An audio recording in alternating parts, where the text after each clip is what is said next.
Hi, everyone. Thanks so much for joining us for How She Does It. On this show, we talk about all things women, money, and power. I'm Karen Feinerman. I'm married to a guy who is the son of a psychiatrist and a licensed marriage and family therapist. And it was when I began dating him that I first started seeing a therapist.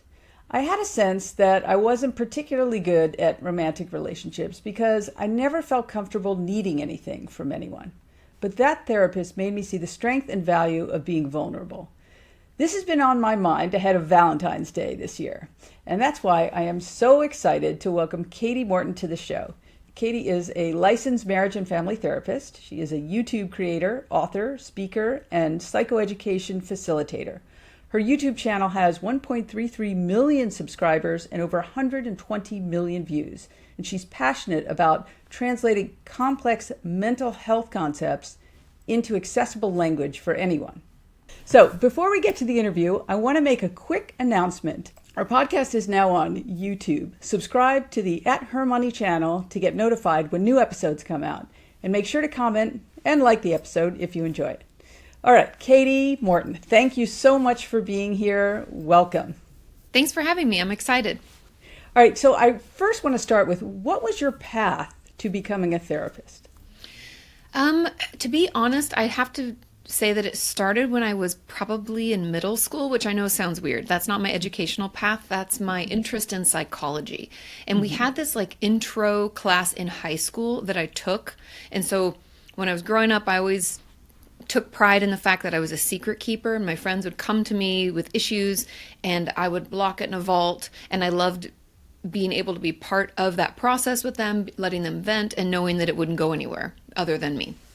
And then flash forward into high school, they brought in a new course, and it was essentially Psych 101, but they just called it Introduction to Psychology. And one of my friends was like, you should take that. It'd be right up your alley. It sounds like all the things you're interested in.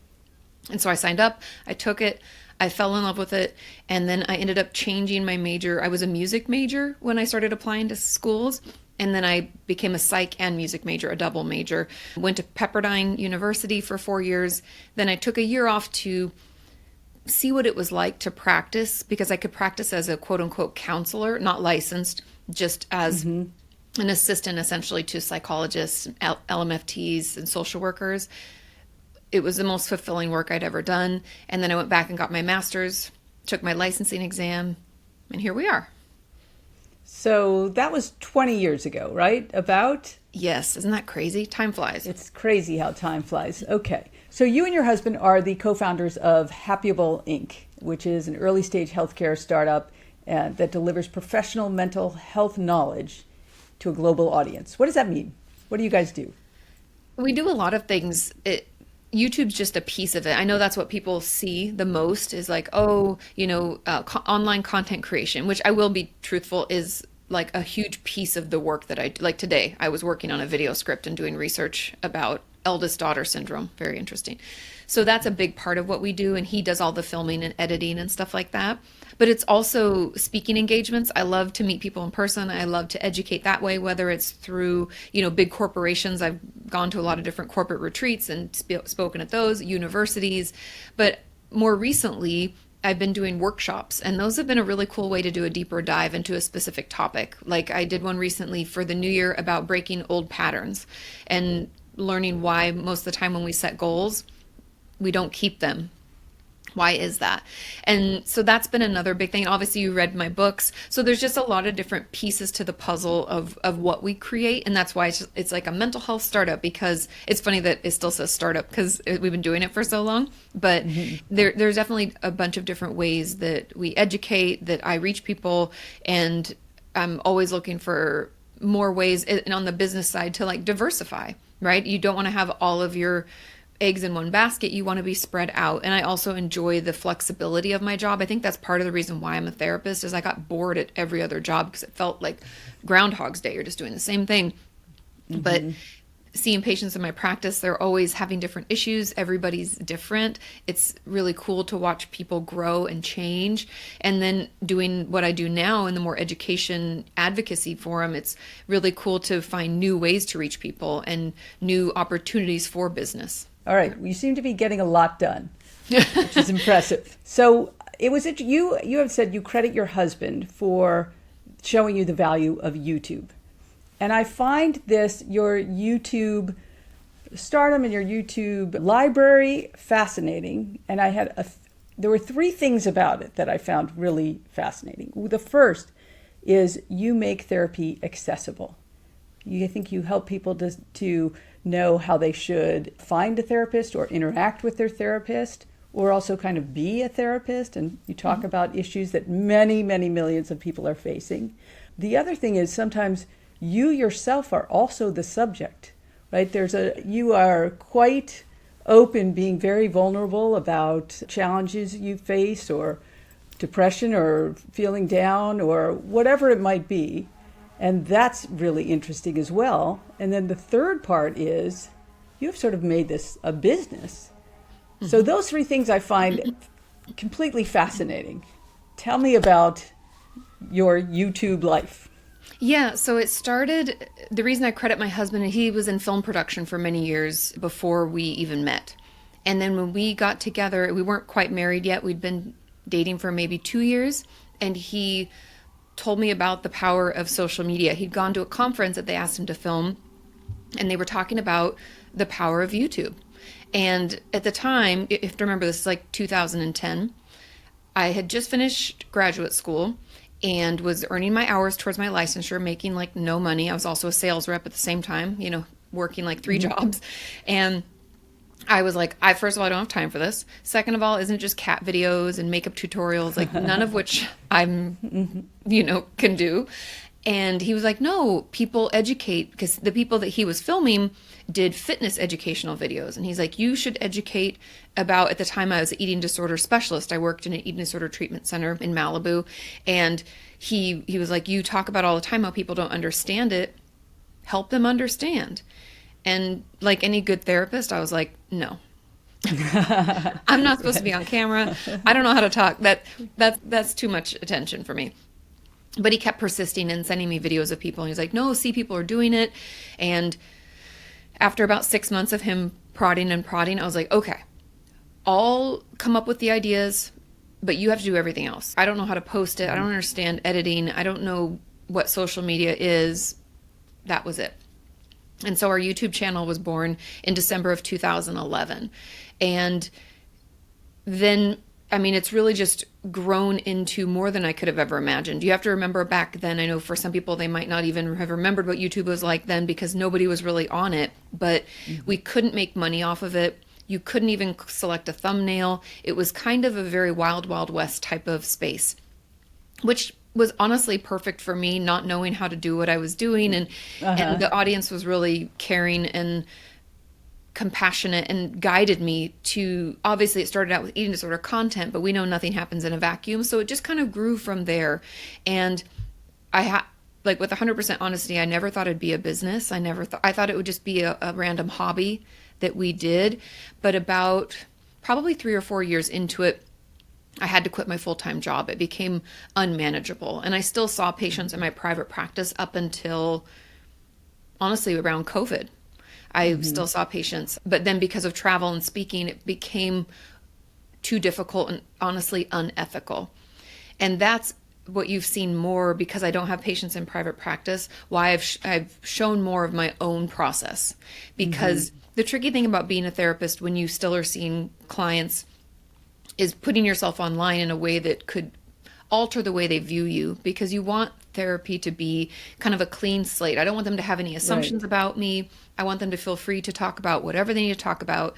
And if I put my own stuff out there too much, that might impede their growth. And I don't want to do that. So I never did that until I stopped seeing patients in my private practice. And I don't love doing it. I'll be honest. I definitely have a vulnerability hangover.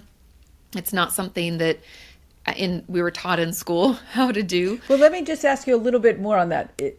You don't love doing it because you feel uncomfortable being vulnerable, or you feel uncomfortable being you, the therapist, and showing vulnerability? Having already addressed that conflict, that not conflict of interest, but that awkwardness that...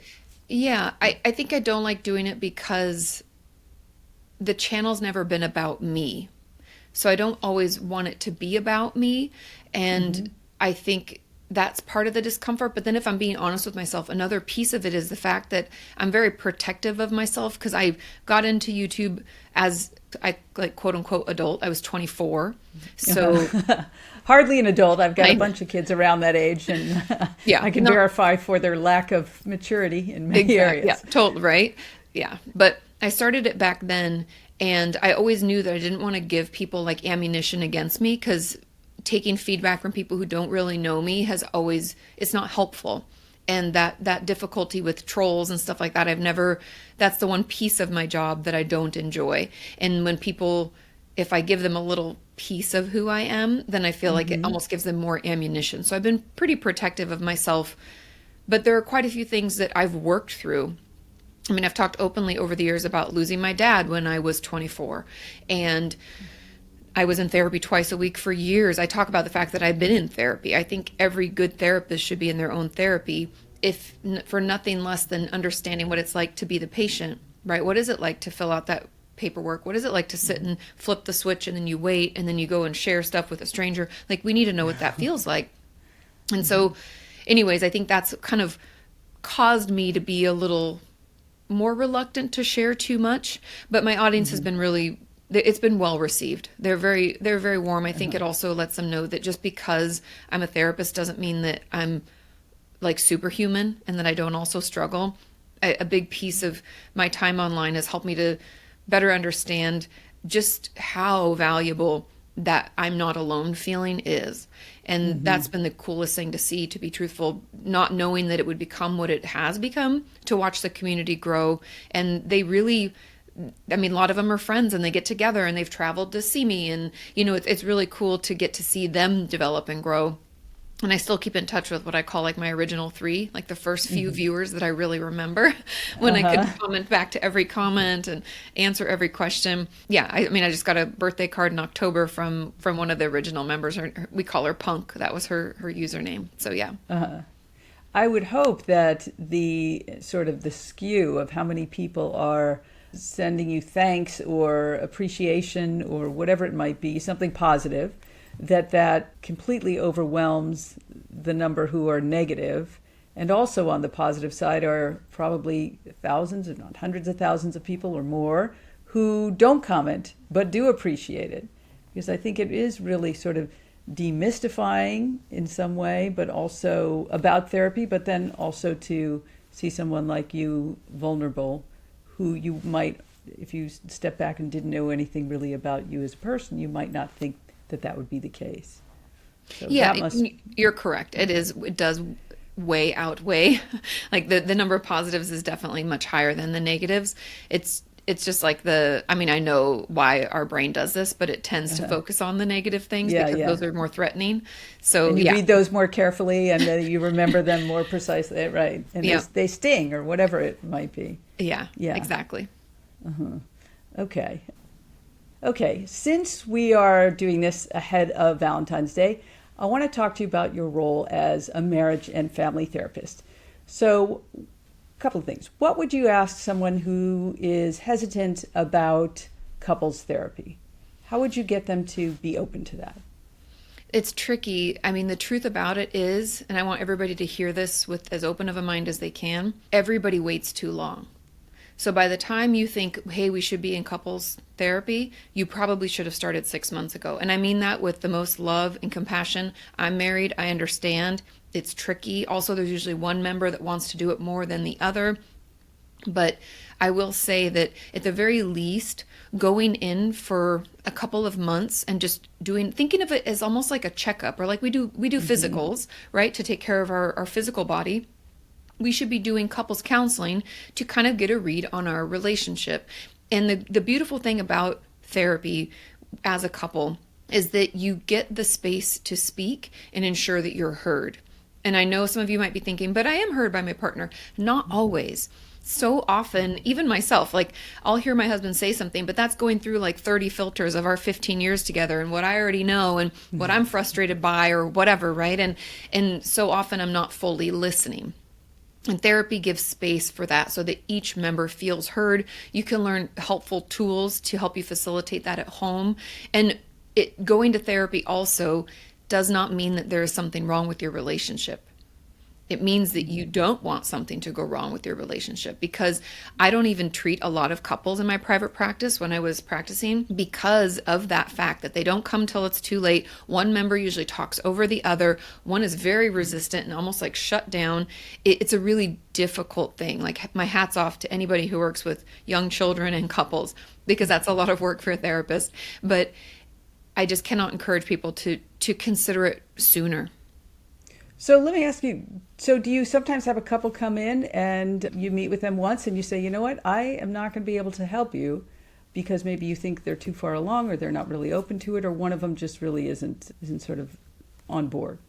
I mean, it depends. I have seen couples, but I have a great referral system. So my private practice in Santa Monica, I had one that shared the suite with me, who she specialized in attachment and relationships and marriages, and that's primarily what she did. So if I felt like it wasn't something that I could help them with, or I thought she'd be a better fit, I would push them out to that. But I obviously have treated couples. It really just depends on what the issues are, if they're actually willing to come in, because like I said, there's usually one member that's not as willing. And I've had one couple in particular where the wife kept showing up and the husband wouldn't always show up. And then I couldn't see her because the couple is the patient. And so it's just tricky. That's why I tell people, do it sooner rather than later. And some people are like, but we're just dating. If it's serious, there's nothing to say that you can't benefit from some communication strategies or, just some space. The one thing that I will tell you as a married person, that having the space in couples counseling that forces you to talk to your partner in a real way is really helpful. Especially, I know a lot of us have busy jobs, we have children, we're being pulled in 5,000 million different directions.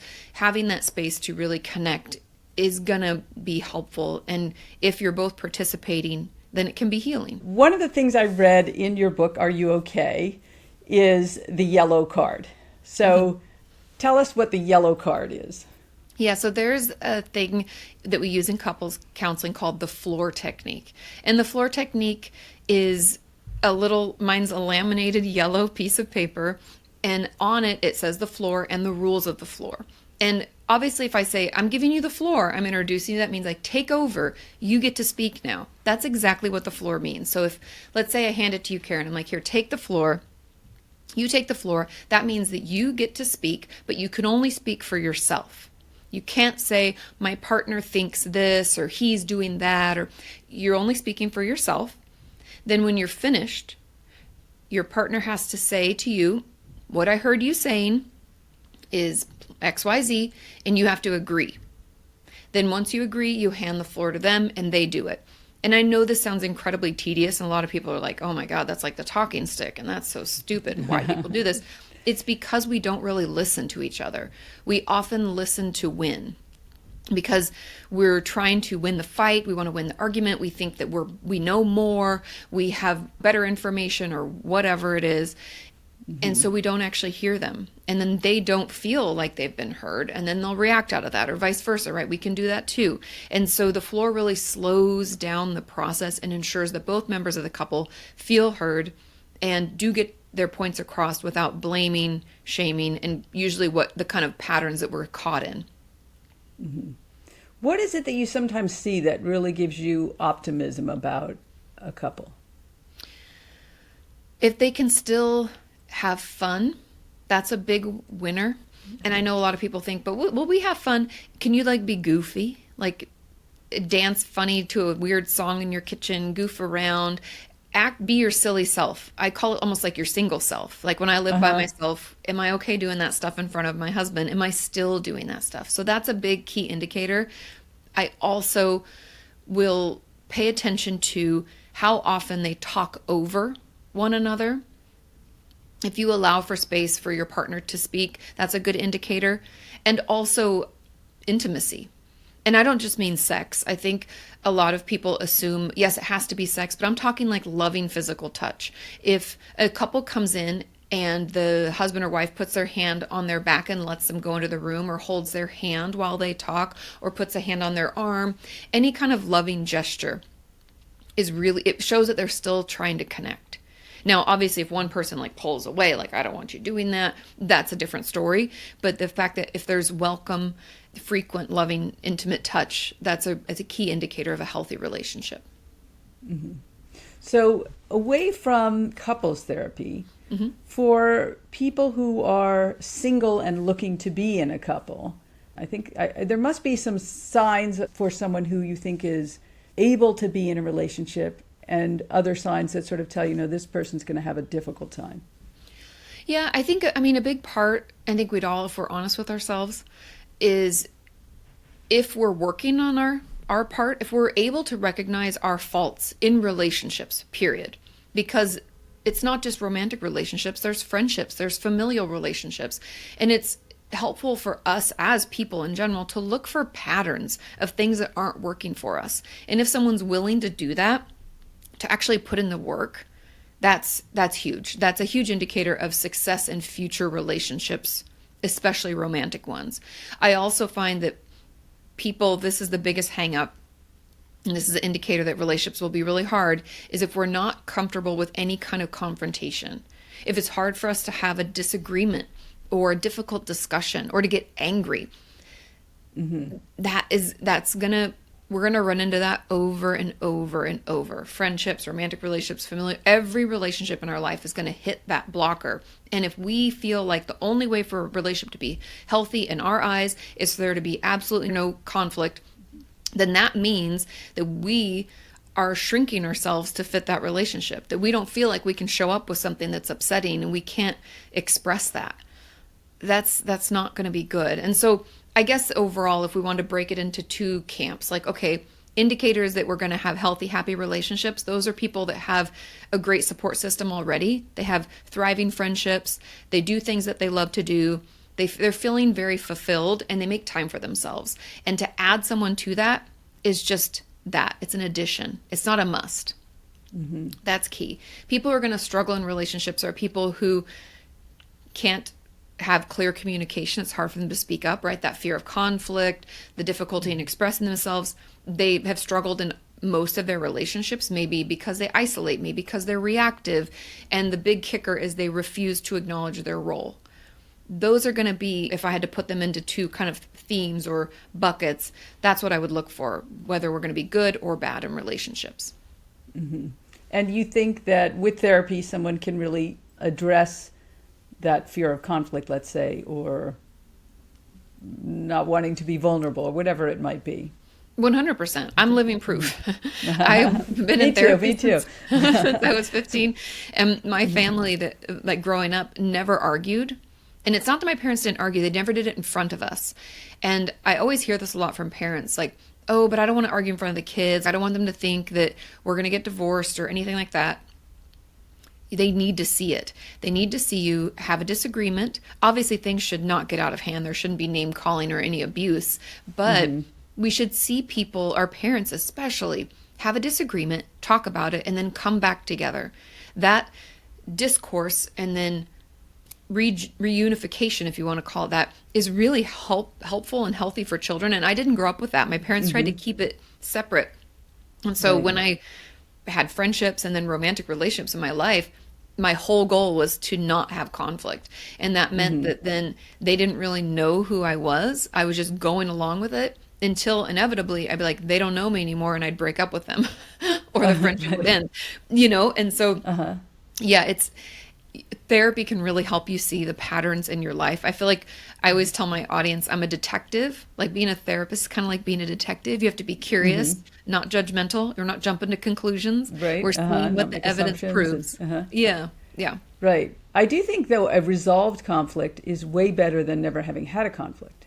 Yes. Right? Yeah. 100%. So, although I can see I know what you're saying about your parents not wanting us to see that, didn't want the kids to see them fight.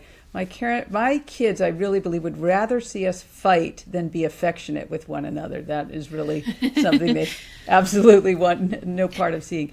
But all right, so let me just switch gears and talk about this. There is, it seems like, a mental health crisis going on in the United States right now. And I don't know if that is partially the pandemic, partially people just more willing to talk about it.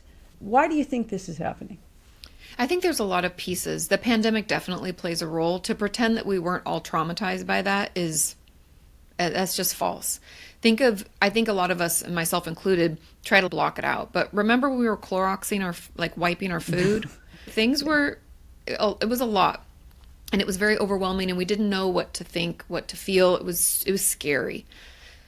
So pandemic definitely affects us and affected children. They were isolated. They didn't get to connect with their peers, learn social cues and things depending on their age, right? They missed out on major events. That's all very traumatizing, very overwhelming, and I believe led to a lot of anxiety-like symptoms and hypervigilance.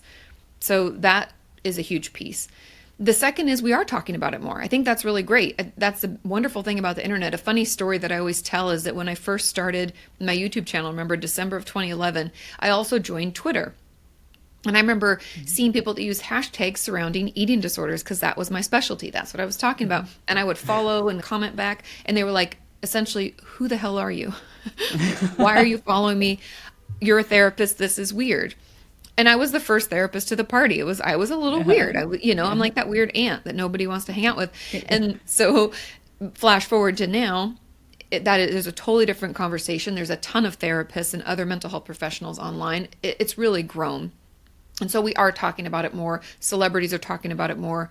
It's really moving in the right direction. And then I think the third piece is the effects of social media. Obviously, there's positives. There's connectivity. I can educate. People are reminded they're not so alone. But the amount of comparing to other people, when I grew up without the internet. The only people I could compare myself to, which was plenty, were the people in my school whose parents, we roughly all made around the same amount of money. You live in the same type of community. It's a very small bucket of people. Now you can compare yourself to the world in seconds. And we can also communicate for better or worse. And bullying happens online. I know it was bad enough in middle school for me. So I can't imagine being that much more exposed to it. And it's not even any better for adults. I feel like because we didn't grow up with it, a lot of us don't know how to interact with it properly. And so there can be a lot of negative effects to it. And obviously we saw, was it last year or 2 years ago now, when Facebook was like, yeah, we did know how bad it was. And they got in big trouble for not taking care of people and not realizing the effects that social media can have. And so I think it's kind of those three major components that all blend together to cause this mental health crisis. Mm-hmm. One of the things you were talking about, the sort of the stigma, was I was really surprised and amazed, and I thought it was great to see some major athletes like a Simone Biles or Naomi Osaka or Marty Fish talk about their mental health as just as valid a reason as any other kind of injury that wouldn't allow them to play. And back, I don't know how many years ago, 15, 20 years ago, that would have been absolutely a non-starter. You would have made up some injury, I think. 100%. And they would have blamed it on something else, like extreme fatigue or something. And I think that assists us more in the conversation, right? It moves things forward more. I mean, even celebrity, I remember Adele speaking up about having postpartum depression, and that was a big deal. And Kid Cudi, who's like a rapper, like real tough, he put himself into treatment because he had thoughts of suicide. And he spoke honestly about it. He's like, I don't want anybody else to feel as alone as I did. And I think that is a beautiful thing now, is that people are taking care of themselves and then speaking about it. And especially celebrities or athletes, those are people that children especially look up to, right? And that on the Wheaties boxes when I was growing up and stuff like that, it's like you look up to these people. And I think it's really great that they're sharing their stories, because then it makes us feel like, well, I mean, Simone Biles, she's a badass. And if she's doing this, then I guess I could try therapy. She can do it. If she could do like a double whatever somersault this and land on a 4-inch bar, there's pretty much nothing she couldn't do. Well, this has really been a fascinating conversation, a lot of different things to learn here, and I'm happy that we're getting this in for Valentine's Day. But now we're going to go to the lightning round. And the only challenge here is it's just, would you rather? Pick the one first comes to your mind. Okay, you ready? Okay. Yes. Okay. Ice cream or cookies or cake? It's not a would you rather. Ooh, cookies. Okay. Full face of makeup or bare face? Oh, bare face. Spa day or day at the museum? Ooh, spa day. Yoga or meditation? Yoga. And why do you say yoga versus meditation? I'm just curious. I've been practicing yoga forever, and it's just one of my favorites. It is a moving meditation, so I see it kind of, it's two in one. Both. It's physical and okay. By the way, I tried meditation. I said, I'm really going to give it a go. I did it 180 days in a row. Wow. Hated it every single day. Haven't done it since. But okay, that's neither here nor there. All right. Cognitive behavioral therapy or emotion-focused therapy? Ooh, that's a tough one. I'd probably say cognitive behavioral because I'm a homework girl. Okay. So, and just tell us then what emotional focus therapy would be instead of the behavior focus. Yeah, so CBT or cognitive behavioral therapy focuses more on your thoughts than your feelings about it and your behaviors, and we kind of get caught in that loop, and so it helps you identify and kind of stop that cycle. And then emotion focused therapy, I mean, it's just as helpful and just as effective in its own right, but emotion focused therapy is more about, just like it sounds, how do you feel about something? Can you identify that feeling? Can you tell me where you're experiencing that in your body? And it moves from there. But I think because I like structure and because I give homework, even in my practice, I do more of the CBT/DBT, which is dialectical behavior therapy, which is like a build on top of that. It's just more up my alley. It sounded like you were a diligent student at school as well. Okay, gratitude journaling or dream journaling? Ooh, gratitude. Santa Monica, California or Austin, Texas? Oh, Santa Monica. It's got my heart. It's my city. Okay. Fiction or nonfiction? Ooh, fiction. I like to escape. Okay. Yeah. All right, what are you reading? Right now I'm reading a book called, I Have Questions to Ask You, or I Have Questions for You. It's a murder mystery. Okay, a couple bonus questions. What have you changed your mind about in the last year? Ooh, in the last year. Or so. Yeah. I mean, I've changed my mind about a lot of things. I feel like I try to be pretty flexible. I guess one thing that I've been like, not proven like I thought one way or another necessarily, but treatment options, especially when it comes to like what I do and like psychotropic medication, like antidepressants, things like that. There's been so much in the past, probably 5 years now, on psilocybin as treatment for trauma, for depression. We're seeing it for anxiety. And at first I was very, you're a little bit suspicious and you're a little bit resistant, like, I don't really know.